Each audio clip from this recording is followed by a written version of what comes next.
నమస్తే సఖలు. ఈరోజు కథ పేరు వరహాల దానం. సీనయ్య పరమ పిసినారి. ఒక రోజున ఆయన పొరుగురు వెళ్ళి అడవి మార్గాన తిరిగి వస్తూ ఉండగా ఒక చెట్టు కింద నీరసంగా మూలుగుతున్న ముసలివాడు కనిపించాడు. వాడు సీనయ్యను చూసి, అయ్యా, ముసలివాడిని, దాహంతో నాలుక పిడుసకట్టుకుపోతున్నది, ఇన్ని నీళ్లు పోసి ప్రాణాన్ని నిలబెట్టండి అన్నాడు. సీనయ్య వాడిని సమీపించి, నేను పిసినారినని అంతా చెప్పుకుంటారు, నా దగ్గర మంచినీళ్ళు ఉన్నాయి, కానీ ప్రయోజనం లేనిదే నేను ఏ పని చేయను. మీ దగ్గర డబ్బుంటే చెప్పు, ప్రతిఫలం తీసుకుని నీ ప్రాణాలు నిలబెడతాను అన్నాడు.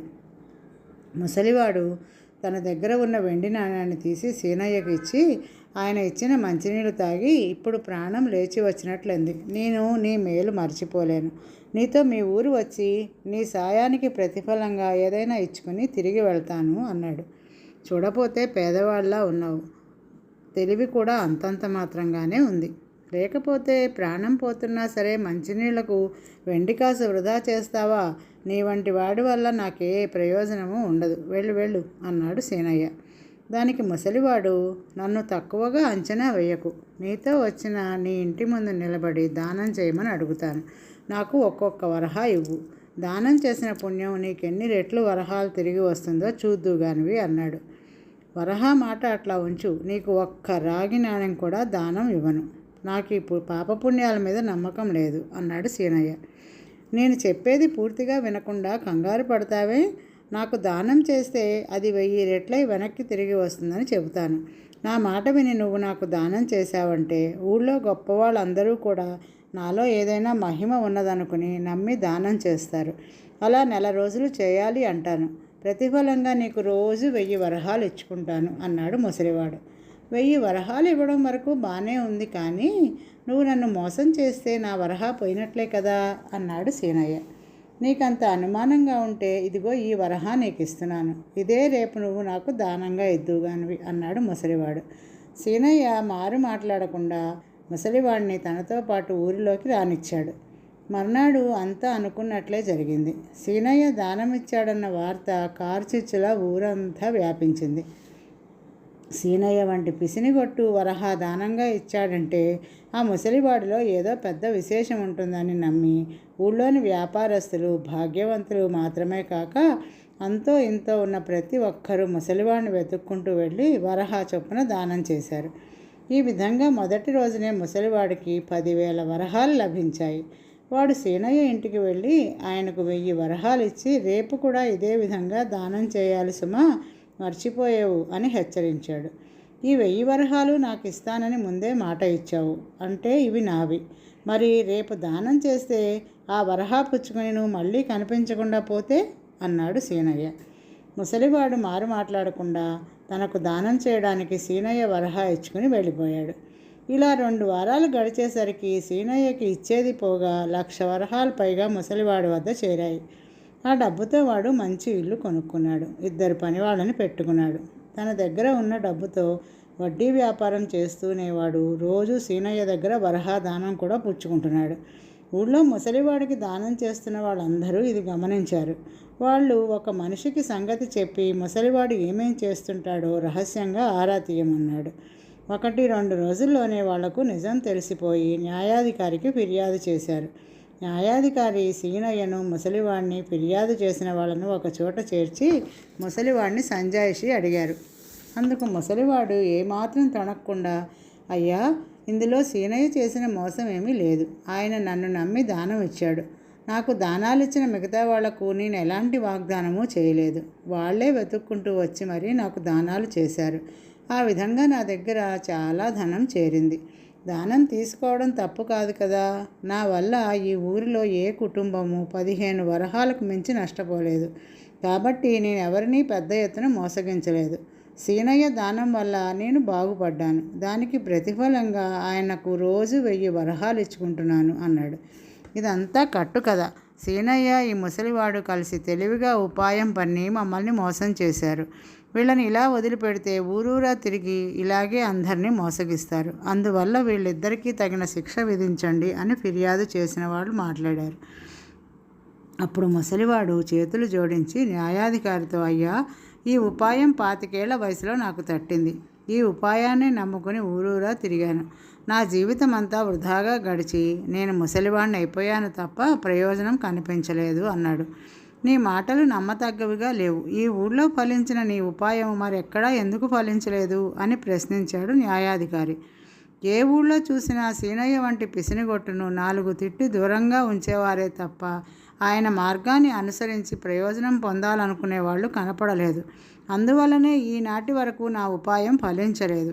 ఈ ఊళ్ళో సీనయ్య గొప్పతనాన్ని మెచ్చుకుని ఆయన చేసినట్లు చేయాలి అనుకునేవాళ్ళు కనీసం 10,000 మంది ఉన్నారు.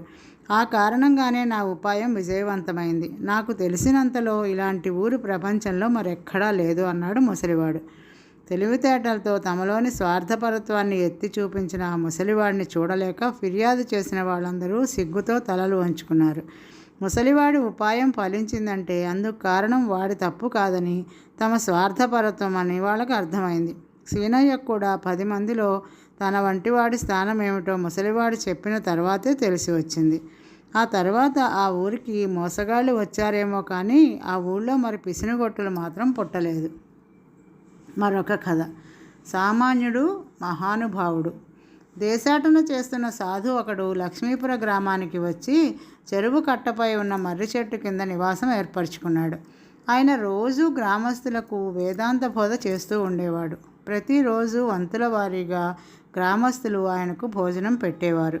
సాధువు ఒక రోజున లక్ష్మయ్య అనే అతని ఇంట భోజనం చేస్తున్నాడు. ఆ సమయంలో లక్ష్మయ్య ఇంటికి గురువులనేవాడు వచ్చి, అయ్యా, మీ బాకీ అన్న ప్రకారం రేపటికి తీర్చవలసి ఉంది, కానీ సమయానికి డబ్బు అందలేదు.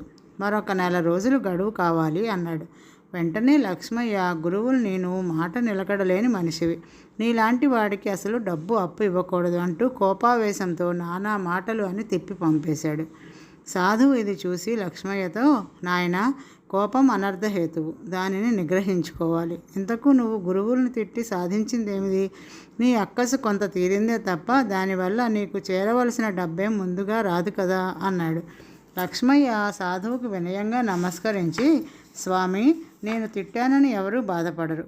ఎందుకంటే నా కోపం క్షణికం. ఎవరినైనా సరే ఇలా తిట్టి అలా మరిచిపోతాను. వాళ్ళ మీద నాకు ఏ విధమైన పగ ఉండదు అన్నాడు. అప్పుడు సాధువు లక్ష్మయ్యను మెచ్చుకుని, కోపాన్ని నిగ్రహించుకోవడం మంచిది, కానీ కోపం క్షణికమే అయితే చాలా గొప్ప విశేషం. పైగా నీ మనసులో ఎదుటివారి మీద కోపం ఉండకపోవడం మరింత గొప్ప విశేషం అని చెప్పి ఇంకా ఏదో చెప్పబోతూ ఉండగా అక్కడికి లక్ష్మయ్య స్నేహితుడు రుద్రయ్య వచ్చాడు. వాడు సాధువును చూస్తూనే, పని చేయకుండా ఇతరుల కష్టం మీద బతికే సోమరులను చూస్తే నాకు అసహ్యం. నువ్వు ఇలాంటి వాళ్ళకు తిండి పెట్టడం బుద్ధిగల పనేమీ కాదు అన్నాడు. దీనికి లక్ష్మయ్య నొచ్చుకుని క్షమాపణ కోరబోతే సాధువు వారించి, ఎవరి అభిప్రాయం వారిది, ఎందుకు ఎవరిని తప్పు పట్టరాదు అంటూ చిరునవ్వు నవ్వి వెళ్ళిపోయాడు. ఆ తర్వాత కొన్నాళ్లకు లక్ష్మయ్య సాధువును చూసేందుకు ఆయన నివాస స్థానమైన మర్రి చెట్టు దగ్గరికి వెళ్ళాడు. ఆ సమయంలో అక్కడ అతడికి అదే గ్రామం వాడైన పుల్లయ్య కనిపించాడు. పుల్లయ్యను చూస్తూనే లక్ష్మయ్య వాడి భుజం పట్టుకుని, ఏరా, ఎన్నాళ్ళని తప్పించుకు తిరుగుతావు, ఇప్పుడు దొరికిపోయావు చూడు, ఈ రోజుతో నువ్వో నేనో తేలిపోవాల్సిందే అన్నాడు. సాధువు వెంటనే జోక్యం చేసుకుని, శాంతం నాయనా, శాంతం, అసలు ఏం జరిగిందో చెప్పు అన్నాడు. లక్ష్మయ్య పుల్లయ్యను వదిలి, స్వామి, 1 నెలల క్రితం నేను గుడిలో పూజ చేయిస్తూ ఉంటే అక్కడే ఉన్న పుల్లయ్య చెడ్డ పనులు చేసేవాళ్ళకే దైవభక్తి ఎక్కువగా ఉంటుంది అని అక్కడి నుంచి పారిపోయాడు. అప్పుడు అక్కడ ఉన్న వాళ్ళందరూ వీడి మాటలకు హేళనగా నవ్వారు. నాకెంతో అవమానం అయింది అని చెప్పాడు. సాధువు పుల్లయ్యను మందలించి, ఎదుటివారిని నొప్పించే మాటలు అనడం తగదు అన్నాడు.